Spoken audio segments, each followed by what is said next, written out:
real origin of the word cocktail. Imagine walking into a bar in 1806 and asking for a cocktail. Not a margarita, not a martini, just a cocktail. The bartender would hand you a drink made of spirit, sugar, bitters, and water. What we would recognize today as an ancestor to the old-fashioned. But here's the mystery. No one actually knows for certain why it's called cocktail. We just have a few early theories. The earliest known definition appeared in a New York newspaper called the Balanced Columbian Repository on May 13, 1806. A reader wrote in asking what the strange word cocktail meant. The editor of the newspaper replied, "Cocktail, then, is a stimulating liquor composed of spirits of any kind, sugar, water, and bitters." That definition is important because it isn't legend, it's a contemporary source. It's proof that by 1806, Americans were already using that word. The story actually goes a little bit back further. Where did it come from? The most credible theory. Most serious etymologists point to horses. In the 1700s, a cocktail horse was a horse whose tail had been docked, causing it to stand upright like a rooster's tail. Later, the term expanded to mean a horse of mixed breeding, which meant that it wasn't a pure thoroughbred. From there, many language historians believe that cocktail became slang for something mixed or altered.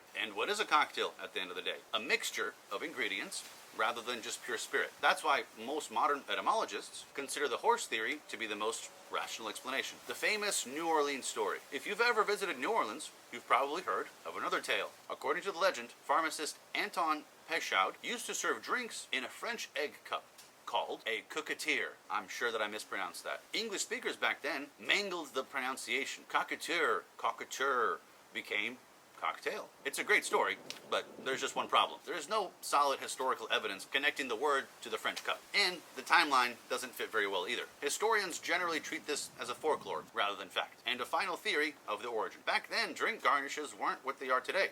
Fancy, widely available, they were kind of just whatever people had laying around. So one explanation to the origin of the word was that the tail of the cock, also known as the rooster, was plucked out of the bird and used to garnish the drinks. Literally plucking the feathers out of a rooster to make a drink look more visually appealing. Another fun explanation, but kind of slips by history to be unproven. Why can nobody prove it? Here's where the story kind of gets frustrating. The word appears suddenly in historical record. By the time newspapers started to define it, people already knew what it meant. The original slang explanation, whatever it might have been, was never written down. Like, comment, and sub for more interesting stories.